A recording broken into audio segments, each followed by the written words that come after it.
It's official. The new Old Trafford Stadium will be built.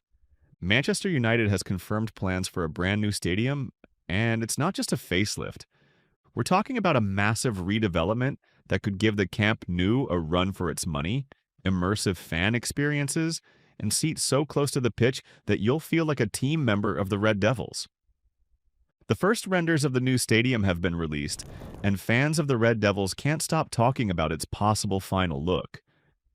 Some have called it the Eiffel Tower of the North. Stay to find out why the new Trafford is beyond anything we have seen before. Old Trafford. Since our last update, the momentum for transforming Manchester United's historic stadium has only accelerated, especially following Sir Jim Ratcliffe's and Ineos's involvement. With new leadership in place, the club has shifted from surface-level upgrades to a more ambitious plan. Previously, the idea was to perform a phased expansion, starting with the South Stand, that could increase the stadium's capacity from 74,000 to nearly 90,000. This plan preserved Old Trafford's heritage while adding new and more modern infrastructure, with new hospitality zones, broader concourses, upgraded media facilities, and significantly increasing accessibility for all fans. But it simply was not cost-effective at all.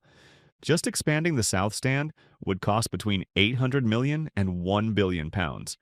And when you see that other stadiums like the Tottenham Hotspur Stadium ended up costing 1.2 billion pounds, not too far from that amount. Then the whole scenery shifts. Maybe it would be a better idea to build a brand new stadium rather than spend nearly the same amount of money to expand the old one? It all came to a boil with the awkward revelation that mice had been found on the premises of Old Trafford. While none of those were found in areas where food is handled, it still doesn't paint a pretty picture. And that's without getting into something far worse. The raw chicken scandal during a last Christmas that caused Old Trafford's recurring 5-star hygiene rating to drop to 1, and back to 2-star recently. Management had to act as soon as possible, or Manchester United's image could be tarnished forever. After several meetings between management, construction firms, and the Manchester City Council, a new direction became clear. Keeping Old Trafford frozen in time is not sustainable. Modern football is changing fast, and the club needs to use their resources wisely. This led to the Old Trafford Regeneration Task Force to finally come forward this year and confirm what fans had been dreaming about for years. They decided to move forward with their plans for a brand new stadium instead of redeveloping Old Trafford. Concept art was quickly released and, well, fans didn't know what to make of it. The circus tent jokes made themselves known really quickly, but at least it sparked some conversation. People are talking about it, and they're excited. The club is still exploring design options. What do you think about it? Does it look powerful, like the Old Trafford deserves, or is it too silly?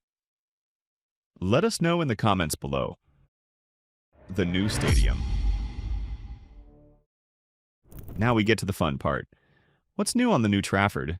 It starts with the Trident, the name given to the 3 200-meter high masts, visible from 40 kilometers, that will turn the new Trafford into a landmark.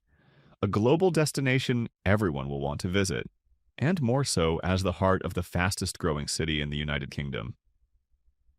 This is the first feature people see of the new Trafford, and it only feels bigger and more imposing the closer you get to the entrances. As the Trident looms closer, instead of finding a sea of cars surrounding the stadium, you'll find a transparent umbrella that harvests solar energy, rainwater, and is protected.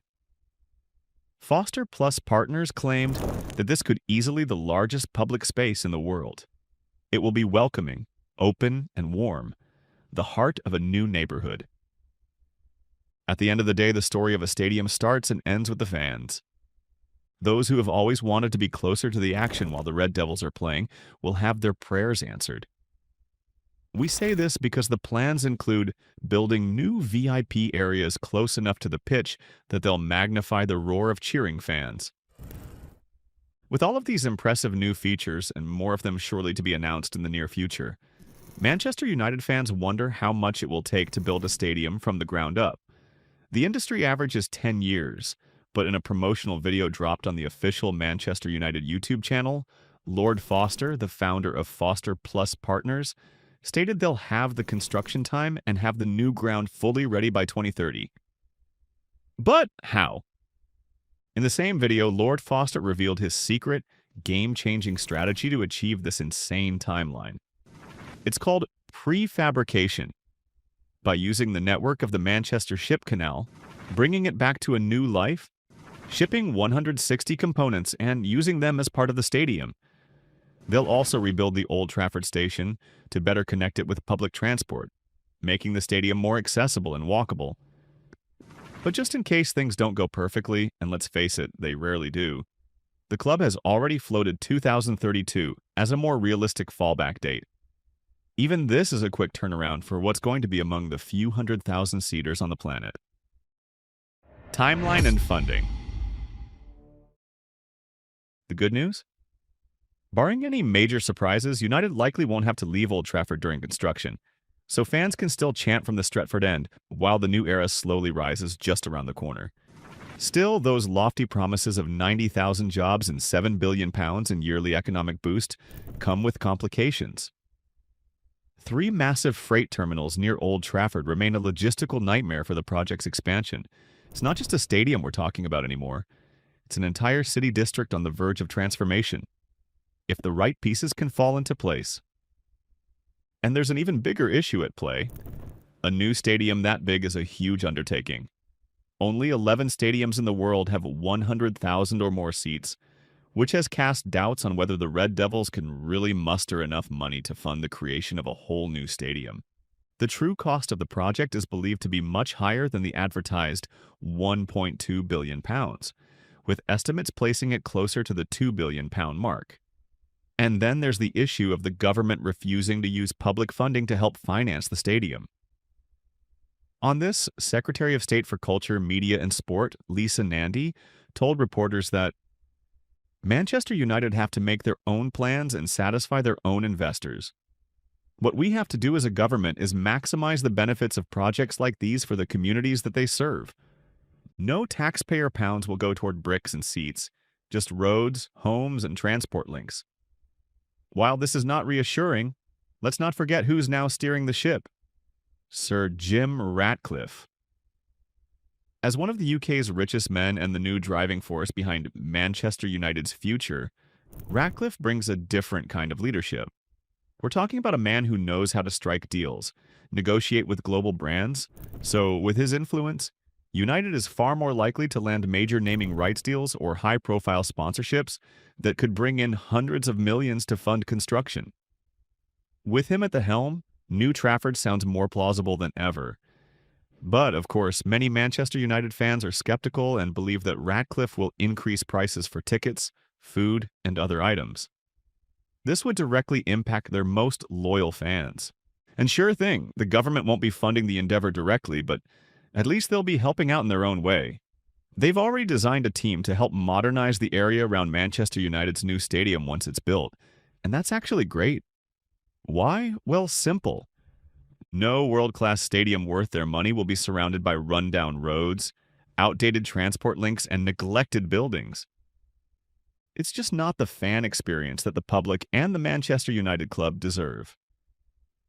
Sir Jim Ratcliffe made it clear, the speed of the stadium's construction heavily depends on how fast the government acts to improve in the surrounding neighborhood.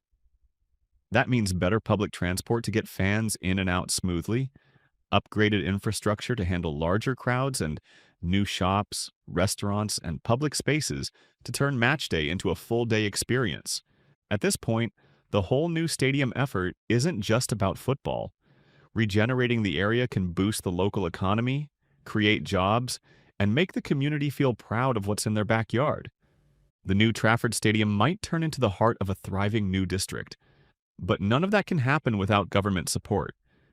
Construction is expected to begin soon, with late 2026 as the latest possible date to deliver New Trafford on time. So, will New Trafford breathe new life into what's already one of the most popular football teams in the world? We're confident it will. It might trump the new Camp Nou in the sustainability department if we are to believe Lord Foster. So, fingers crossed for future updates. And if you'd like to be the first one to find out what happens with the new Trafford's construction, don't forget to subscribe for more inside information on the world of football stadiums. Thanks for watching. See you next time.